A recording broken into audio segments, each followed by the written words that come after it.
altro infortunio mortale nel veneziano a Mestre, un 33enne operaio rimane incastrato nel macchinario di una lavanderia, muore poche ore dopo, il ricovero in ospedale.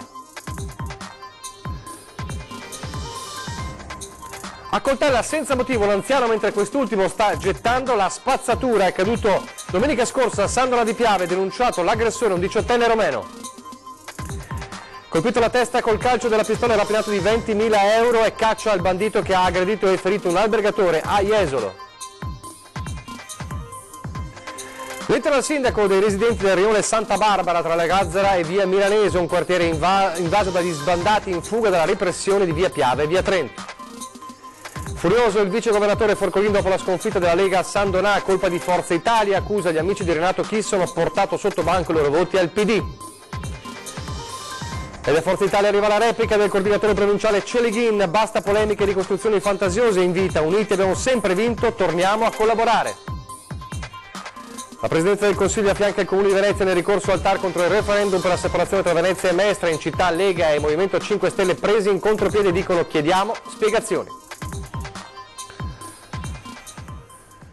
Telespettatori di Antena 3, buonasera, ben trovati, l'edizione veneziana dei nostri telegiornali in primo piano, lo avete visto e sentito dai titoli, c'è la cronaca e purtroppo la cronaca dell'ennesima croce sul lavoro, la 37esima in Veneto, l'ennesima anche in provincia di Venezia, avrebbe compiuto 34 anni a luglio, l'operaio rimasto vittima dell'infortunio di questa mattina a Mestre, in una ditta che si occupa di servizi per gli alberghi, particolari nel servizio. L'incidente sul posto di lavoro questa mattina alle 6 qui alla Hotel Service di via Paganello 19, laterale di via Camarcella a Mestre. La corsa in ospedale, il lungo intervento per i gravissimi pluritraumi riportati, tutto il risultato inutile. Nel pomeriggio la notizia della tragedia. Non ce l'ha fatta Aline Shamiul, l'operaio bengalese rimasto letteralmente schiacciato da una pressa andata in blocco e che cercava di rimettere in asse purtroppo a sue spese. Tra pochi giorni, il 1° luglio, Aline avrebbe compiuto 34 anni. Li avrebbe festeggiati insieme alla giovane moglie connazionale con cui da tempo si era trasferito qui a Mestre, in via Napoli, proprio a pochi passi dal posto di lavoro, dove, dopo il gravissimo infortunio, l'attività è proseguita normalmente, senza alcuno stop né rallentamenti. Qui nessuno vuole parlare né rilasciare una parola di cordoglio per la moglie, rimasta sola. Cordoglio che invece corre sui social la notizia che il 33enne non ce l'ha fatta, morte per la quale ora l'intera comunità bengalese di Mestre si dichiara in lutto. Questa di Aline, da inizio anno, è la 37esima morte sul luogo di lavoro in Veneto. Allora una notizia che è stata resa nota solo oggi dai carabinieri di Sandona di Piave, ma che risale a domenica scorsa. Accoltella senza motivo un anziano mentre quest'ultimo sta gettando la spazzatura. È accaduto, come dicevamo, domenica scorsa verso le 19:40 in via Bortolazzi a Sandona di Piave. I carabinieri della compagnia sono riusciti a individuare l'aggressore, un 18enne di nazionalità romena, incensurato, denunciandolo per lesioni personali aggravate. Il ferito, un 71enne del posto, è stato soccorso da un passante per poi essere trasportato all'ospedale. Lì è stato curato per delle lievi ferite alle braccia e al cuoio capelluto con prognosi di 7 giorni. A lanciare l'allarme è stato lo stesso passante che aveva soccorso la vittima. Nel frattempo l'aggressore si era dato alla fuga. E grazie però alla testimonianza del 71enne i militari hanno raggiunto l'abitazione del giovane che si è presentato alla porta con abiti diversi rispetto a quelli descritti dal testimone, però le telecamere di sorveglianza che lo hanno immortalato in azione hanno confutato le sue parole. L'accaduto, questo raptus improvviso di rabbia, sarebbe da ricondurre a un banale litigio telefonico avvenuto qualche minuto prima durante un colloquio con i genitori che abitano in Romania. La perquisizione domiciliare nei confronti del giovane ha permesso di individuare gli indumenti invece utilizzati per aggredire l'anziano e immortalati dalle telecamere. E da Sandona di Piave a Jesolo, dove caccia al bandito solitario armato di pistola che ha aggredito e ferito il titolare di un albergo in centro città. È entrato nell'hotel Cellini a Jesolo in piena notte, volto scoperto, armato di pistola. Si è avvicinato alla reception dove in quel momento si trovava il titolare, Davide Bergamo, 54 anni. Sono stati attimi di vero terrore. Prima ancora di parlare lo ha colpito con l'arma alla testa, poi ha chiesto di aprire la cassaforte. Una rapina studiata nei minimi dettagli, ha agito con fermezza e sicurezza, quasi sapesse che in quel momento nell'hotel potesse esserci solo l'albergatore. L'accento, ha raccontato Bergamo, era straniero. Gli ha puntato la pistola in faccia, lo ha spinto dentro l'ufficio che si trovava alle spalle del bancone. Il 54enne, dolorante per il colpo alla testa, non ha esitato ed ha aperto la cassaforte. Il malvivente lo ha poi fatto stendere a terra, ha preso il cellulare del titolare ed è fuggito, facendo perdere le tracce. Bergamo ha atteso qualche minuto. Quando è stato certo che il rapinatore si fosse allontanato, si è alzato ed ha chiamato i carabinieri. I militari sono subito arrivati all'hotel che si trova in via Dalmazia. L'uomo invece si è recato in ospedale per essere medicato, per lui 6 punti di sutura. Immediatamente è scattata la caccia al malvivente che è fuggito portandosi via un bottino di 20.000 euro. Sono stati attimi drammatici. Davide Bergamo ha subito dato disposizione al personale di rafforzare la sicurezza. Intanto i militari dell'Arma stanno visionando le telecamere di sicurezza nella zona. Una rapina particolarmente violenta. L'anno scorso un altro colpo con l'aggressione al titolare è stato messo a segno in una pizzeria nel cuore di Jesolo, una località dove non ci sono tantissime rapine ma numerosi furti sia nei negozi che negli alberghi e negli appartamenti. Esercenti, commercianti e cittadini chiedono ora maggiori controlli. Solo 2 giorni fa il segretario generale del sindacato FSP della polizia, Mauro Armelao, aveva denunciato i pochi rinforzi in arrivo in provincia di Venezia. 12 uomini della Polizia di Stato solamente inviati come rinforzi estivi, rinforzi che giudichiamo ridicoli.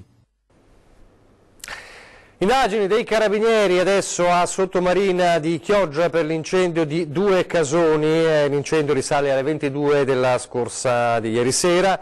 I pompieri accorsi dal locale di distaccamento da Cavarzere Mestre con 3 automezzi e 12 operatori hanno spento il rogo che ha completamente bruciato le tipiche capanne rurali lagunari ora adibite a ricovero di materiale da pesca. Le cause dell'incendio sono al vaglio dei vigili del fuoco che non escludono il dolo.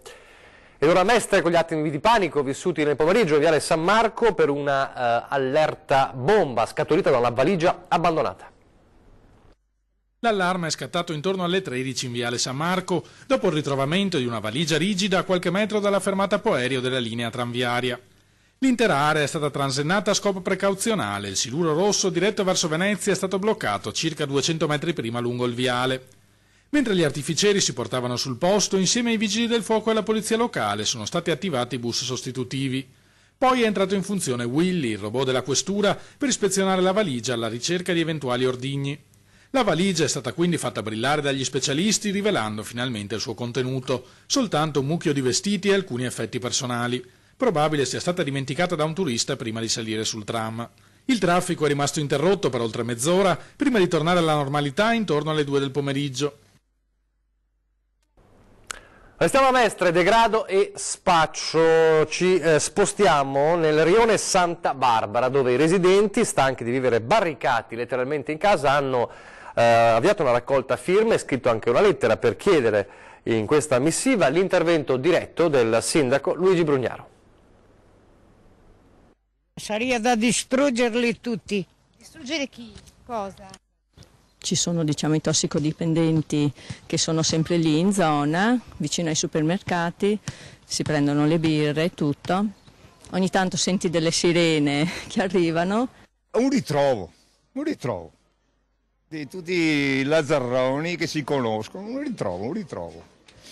Rione Santa Barbara a Mestre, tra la Gazzera e via Miranese, zona che prende il nome dalla chiesa attorno alla quale, in un'area compresa tra via Calabria e nei pressi del Serte e le attività commerciali vicine ai parchi, dal pomeriggio a notte fonda, stando ai residenti, si riunirebbero sbandati, tossici e delinquenti di varia natura e nazionalità, in fuga dalla repressione della zona stazione dei treni. C'è disagio comunque certi orari, specialmente di pomeriggio e anche la sera. E questo insomma è un po' il problema. Problema per il quale ora si chiede in una lettera scritta l'intervento del sindaco. Venga a vedere gli sbandati in fuga dalle vie Piave e Trento, dicono i cittadini quasi omertosi di fronte alla paura con cui si devono rapportare giorno dopo giorno.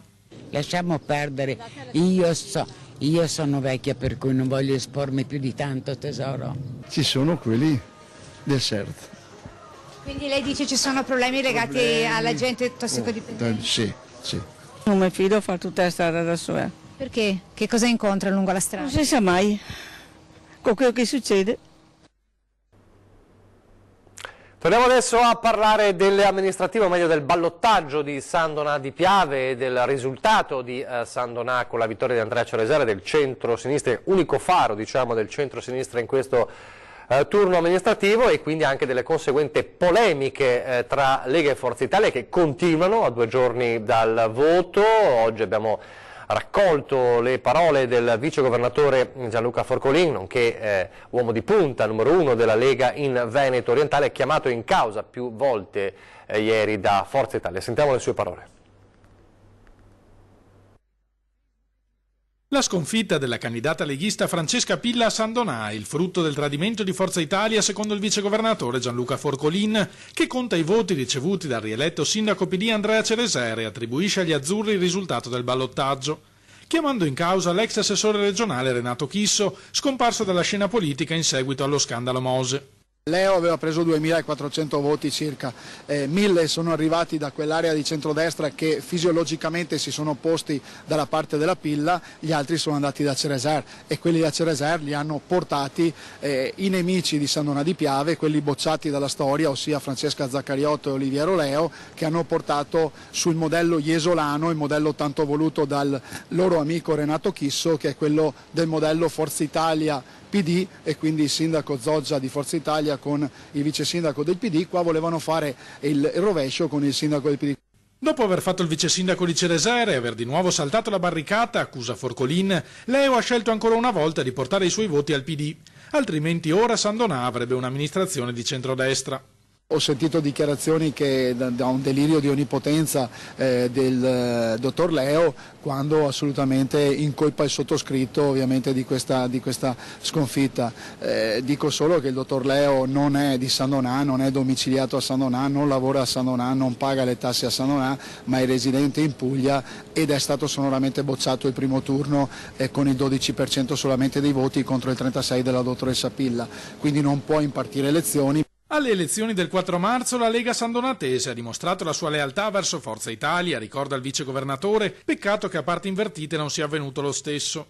Vale la pena ricordare che l'onorevole Renato Brunetta è per esempio l'onorevole candidato sull'uninominale del nostro collegio. La Lega gli ha portato fino all'ultimo voto, è stato eletto grazie ai voti della Lega, se no lo ricordo sempre si chiamerebbe signor Renato Brunetta e invece è onorevole Brunetta. E questo si era riproposto di portare l'unificazione ovviamente del centrodestra e invece non ha fatto assolutamente niente, anzi proprio non l'abbiamo neanche più visto. Se a questo aggiungiamo appunto che la lista ha portato un misero 3,3% al 10 di giugno, quindi possiamo solo ripartire dalle ceneri ovviamente di questa forza politica. Cosa dicono allora da Forza Italia? Beh, il coordinatore provinciale Michele Celeghin ha toni più di maggiore distensione, chiamiamoli così, dice basta polemiche e ricostruzioni fantasiose e dice anche torniamo a collaborare, sentiamolo. San Donà ha vissuto una situazione un po' particolare, una situazione che ha avuto più registi e con più mani nello stesso quadro. Ritengo ci siano state delle tensioni eccessive per una campagna elettorale di un comune.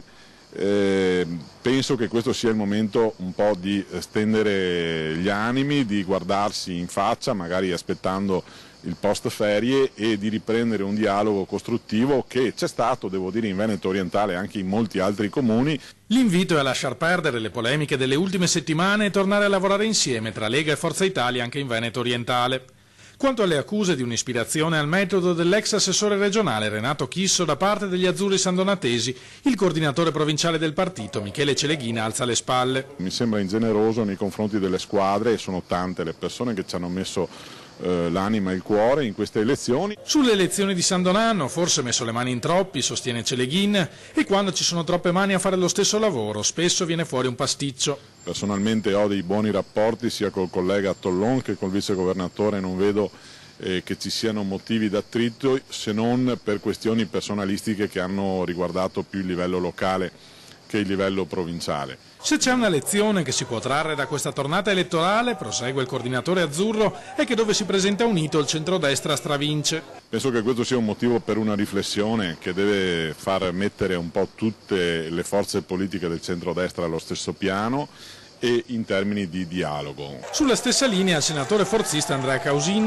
la cui candidatura personale a San Donà non ha certo tirato la volata a Oliviero Leo, portando a casa appena 5 preferenze. L'esempio da seguire, taglia corto, è quello di Martellago. Il centrodestra unito è una scelta di coerenza che abbiamo fatto dal principio, abbiamo rifiutato apparentamenti proprio per dare un segnale di coerenza e credo che questo ci abbia premiato. Restiamo a San Donà, ma non per parlare del voto delle amministrative, ma di un episodio di degrado in città, un episodio che ricorda i turisti cafoni di Venezia. In questo caso però parliamo appunto di San Donà e di un turista tedesco che mezzo nudo decide di farsi il bagno nella fontana del municipio. Dalle scene hot in pubblico a Venezia a quelle hard di pochi giorni fa del litorale, è proprio il caso di dire che l'onda lunga del degrado è giunta fino a San Donà di Piave, per quanto in versione non censurabile né censurata. Accade lungo la pubblica piazza, proprio di fronte al municipio, dove questo turista tedesco, affannato e accaldato dopo una lunga corsa in bicicletta, decide di mettersi a torso nudo e, sebbene senza costume per quanto in slip, si immerge in un refrigerante bagno nella fontana di Piazza Indipendenza. Sono quasi le 14 e, visto il cocente solleone, un bel bagno nella fontana del comune sembra essere la migliore alternativa alla calura dei ventilati 25 gradi. It's very hot today. No, nur Deutsch. Just in Deutsch. Ja. Do you feel okay? Alles okay. Ah. Jetzt ist alles okay. Vero è che, per quanto nella pubblica piazza è mezzo nudo, il turista tedesco, tra stupore, perplessità e, diciamolo, forse anche un po' di invidia da parte dei passanti, oltre a qualche sussurrato chiacchiericcio, pare non generare alcun tipo di sconcerto, nonostante l'uso improprio della pubblica vasca. Oramai niente sembra più indignare alcuno e lui, il tedesco, in barba a multe che non arrivano, si accende pure una sigaretta e saluta in camera. Bye bye. Bye. Adesso una brevissima pausa pubblicitaria. Rieccoci in studio, telegiornale di Venezia in diretta, e parliamo della separazione, referendum Venezia-Mestre, con la Presidenza del Consiglio che affianca il Comune di Venezia nel ricorso al TAR contro la consultazione. Questo prende in contropiede pentastellati e leghisti a Venezia che chiedono spiegazioni. Questa forma di ostruzionismo è veramente intollerabile e noi crediamo che probabilmente sia il derivato dell'attività del vecchio governo, il governo Gentiloni, che ha dato mandato all'Avvocatura di Stato appunto di proporre ricorso in Corte Costituzionale e soprattutto presentarsi anche dinanzi al TAR contro la Regione e contro i comitati per l'autonomia. Così gli esponenti veneziani di Lega e 5 Stelle si spiegano l'accaduto, che ha colto in contropiede i militanti dei due partiti al governo, oltre a quelli dei comitati per la separazione, che ricordano bene la promessa elettorale del ministro dell'Interno Matteo Salvini: stracciare il ricorso davanti alla consulta presentato dal precedente governo contro il referendum indetto dal governatore Zaia per il 30 settembre. Il contrario di quanto avvenuto 24 ore fa, anzi la notizia di un ulteriore ricorso da parte di Palazzo Chigi, questa volta di fronte al TAR. A corroborare la tesi degli uffici che in assenza di nuove direttive hanno continuato autonomamente sulla strada intrapresa anche una nota arrivata dall'Avvocatura Civica della Regione. Quest'ultimo atto, fanno sapere i legali di Palazzo Balbi, è stato depositato autonomamente da parte dell'Avvocatura dello Stato, senza l'indicazione di chi abbia attribuito l'incarico. Gli argomenti sviluppati nell'atto di intervento davanti al TAR sono peraltro sostanzialmente ripetitivi di quelli contenuti nel ricorso per conflitto di attribuzione avanti la Corte Costituzionale. Ma i consiglieri comunali di Lega e 5 Stelle, supporre non basta, vogliono una risposta chiara dal governo. Noi abbiamo sollecitato da subito, ieri, quando abbiamo avuto la notizia, i parlamentari nostri locali, ma anche quelli della Lega, insieme alla consigliera leghista Tosi, per far sì che venga fatta luce e che ci sia uno stop appunto a queste iniziative che riteniamo assolutamente pesanti per il normale svolgimento di uno strumento referendario che tende solo a far esprimere i cittadini. Abbiamo sollecitato in particolar modo l'azione del ministro Fraccaro per la democrazia partecipata e soprattutto del vice premier Salvini, che è competente come ministro dell'interno. Abbiamo visto prima un bagnante improprio, chiamiamolo così, a San Donà di Piave, adesso invece vediamo i veri bagnanti, quelli che stanno ormai affollando piano piano le spiagge del litorale. Noi siamo stati a Jesolo a vedere un po', a sentire un po' le loro voci, bagnanti che vengono come sempre da tutte le province del Veneto. Di dove sei? Di Treviso. Ah, di Treviso, sei qua in vacanza? Sì, sono in vacanza. Ma in albergo, casa? No, in giornata, veniamo in giornata, così siccome siamo vicini allora si fa qualche oretta di mare prima di andare effettivamente in vacanza. Da Merano, Trentino Alto Adige. E come mai sei qua a Jesolo? Perché la spiaggia è bella e mi piace qua. Zero Branco. Siete venuti qua in vacanza o in giornata? No, in giornata, sì, domani si lavora. Prossime ferie invece quelle vere, diciamo, dove le farà? In agosto in montagna. Noi veniamo da Borgo Valsugana, in provincia di Trento. Siete qua adesso in vacanza o fate un giorno o due? Facciamo un giorno e poi torniamo. Ah, toccata e fuga quindi? Sì. Vicenza io. A Vicenza? Sì. Ma sei qua un giorno solo? Ti fermi qualche giorno? No, siamo venuti qua la mattina, andiamo via di pomeriggio verso le 6. Quindi in giornata insomma toccata e fuga? Sì. Le ferie invece quelle vere dove le farete? Beh, io in Sicilia parto fra qualche giorno, sto via un mesetto. Da Mantova. E siete qua in vacanza? No, sono venuto a trovare mia figlia. Quindi toccata e fuga? Esatto, parto questa sera. Come l'hai trovato qua? Bellissimo, mi piace assai. Il prossimo anno forse verrò una settimana. Da Treviso. Ah, quindi in giornata toccata e fuga? Sì. Senti una cosa, le vacanze quelle vere invece dove le farete? Avete già pensato? Dove le faremo? Ma penso, io vado in Puglia, quasi sicuramente. Io vengo qua. Tu vieni qua? Rimani qua? Perché? Perché ci vengo da quando ero piccola. Sei un po' affezionata? Sì. Hai una maglietta con scritto non sono il nonno, però è pieno di giochi. Da dove arriva? Da Milano. E hai scelto questa località piuttosto di altre, c'è un motivo? Sì, perché è molto bella, per i bambini è perfetta, per gli adulti anche, benissimo, si mangia da Dio. Buon soggiorno. Grazie. Complimenti al nonno, allora. Siamo in chiusura, vi ricordo l'appuntamento con 20:10 questa sera dopo il telegiornale di Treviso per parlare della nuova giunta di Treviso ma anche del futuro di Treviso con Sandro Zampese, assessore ai lavori pubblici, appena nominato ieri nella nuova giunta, e con Giovanni Tonella, segretario cittadino del Partito Democratico. È davvero tutto, vi lascio alle previsioni del tempo, grazie per averci seguito e arrivederci.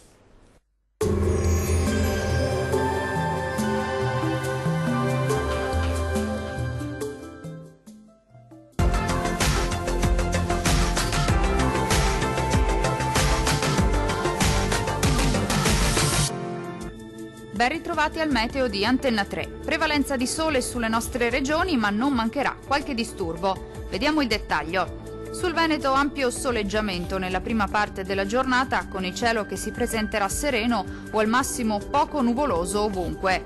Dal pomeriggio addensamenti e anche con qualche temporale sui monti del Bellunese, sempre buono invece altrove. Temperature minime tra 13 e 18 gradi, massime comprese invece tra 23 e 29 gradi circa. Situazione simile sul Friuli Venezia Giulia, dove sarà asciutto e soleggiato al mattino, ma anche qui dal pomeriggio aumenterà la nuvolosità sui settori alpini, dove non si escludono occasionali rovesci a carattere sparso, cielo al massimo poco nuvoloso altrove. Temperature minime tra 15 e 17 gradi, massime oscillanti invece tra 25 e 27 gradi circa. Raggiungiamo infine il Trentino Alto Adige. Al mattino qualche piovasco sui settori alpini di confine, altrove invece sarà soleggiato. Col passare delle ore non si esclude che gli acquazzoni possano riguardare un po' tutti i settori della nostra regione. Temperature minime tra 11 e 13 gradi, massime comprese invece tra 27 e 29 gradi circa. Dal meteo di Antenna 3 per ora è tutto. Arrivederci al prossimo aggiornamento.